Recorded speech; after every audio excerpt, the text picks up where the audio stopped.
অৰুণোদয় হিতাধিকাৰীসকলক আৰু লাখপতি বাইদেউসকললৈ কেইবাটাও গুৰুত্বপূৰ্ণ খবৰ আহি পৰিছে, কেইবাটাও নতুন তালিকাবোৰ আহি পৰিছে। সেইসকল আৰু বহুতো একাউণ্টত কিন্তু এবাৰ টকা নোসোমাই, এইসকল একাউণ্টত সোমাব। আজি ভিডিঅ'টো সবিশেষ জনাম কোনসকলে 1250 টকা আৰু লাখপতি বাইদেউৰ 25,000 টকালৈকে লাভ কৰিব, কোনসকলে লাভ নকৰিব, এইকেইটা কাম নকৰিলে বহুতে লাভ নকৰিব। আজিৰ ভিডিঅ'টোত সবিশেষ দেখুৱাম। আৰু সকলোৰ ওচৰতে অনুৰোধ, যাতে মোৰ চেনেলটো নতুন আহি থাকিলে চেনেলটো ছাবস্ক্ৰাইব কৰি দিব। গতিকে পলম নকৰাকৈ বলক আজি ভিডিঅ'টো আৰম্ভ কৰোঁ।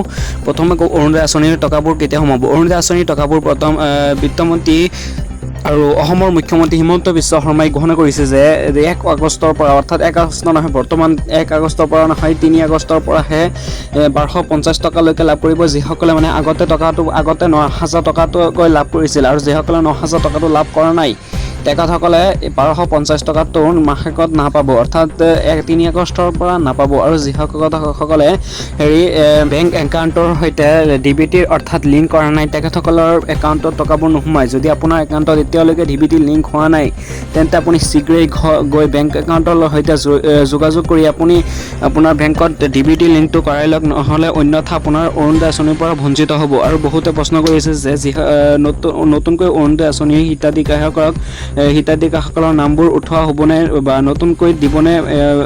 নতুনকৈ ফৰ্ম দিবনে অৰুণোদয়ৰ, সেই সম্পৰ্কে অসমৰ মুখ্যমন্ত্ৰী হিমন্ত বিশ্ব শৰ্মাই এতিয়াও ঘোষণা কৰা নাই। অৰ্থাৎ 3 আগষ্টৰ পৰা যেতিয়া টকাবোৰ সোমাই যাব, তাৰ পিছত সেই নিৰ্ধাৰণ কৰিব নতুনসকলৰ টকাবোৰ, যিসকল বৰ্তমান যোগ্য ব্যক্তিৰ হিতাধিকাৰীসকলৰ তালিকাত আছে, অৰ্থাৎ দৰিদ্ৰ সীমাৰেখাৰ অন্তৰালত পৰে, তেখেতসকলৰ নামবোৰ বহুতৰ যদি এতিয়ালৈকে বাদ পৰি আছে, তেন্তে আপোনালোকৰ চিন্তা কৰিবলৈ একো নাই, কিয়নো অসমৰ মুখ্যমন্ত্ৰী হিমন্ত বিশ্ব শৰ্মাই মন্তব্য কৰিছে যে অৰুণোদয় আঁচনিৰ হিতাধিকাৰীৰ সংখ্যা বঢ়াব। তেন্তে আপোনাৰ চিন্তা কৰিবলগীয়া একো নাই, আপোনাৰ ডকুমেণ্টছবোৰ ৰেডি কৰি ৰাখক। শীঘ্ৰেই হিতাধিকাৰীসকলৰ নামবোৰ পঞ্জীয়নবোৰ খুলি দিব।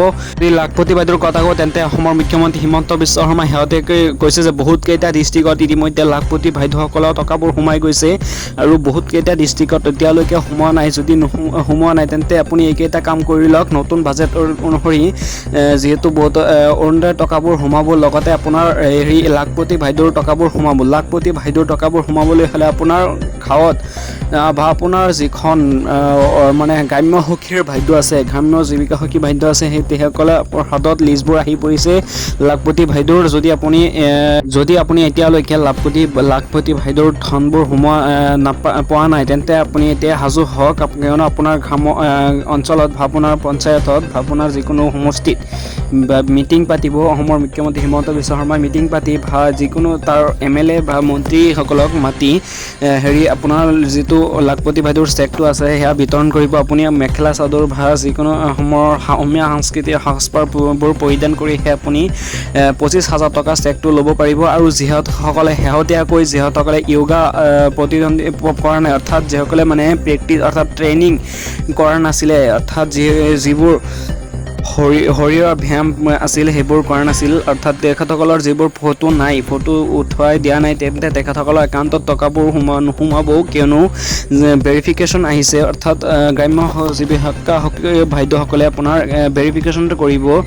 যদি আপুনি ব্যায়ামবোৰ কৰা নাছিলে, তেন্তে আপোনাৰ একাউণ্টত এইবোৰ টকাবোৰ নোসোমাব, অৰ্থাৎ আপুনি এইবোৰ চেকবোৰৰ পৰা বঞ্চিত হ'ব।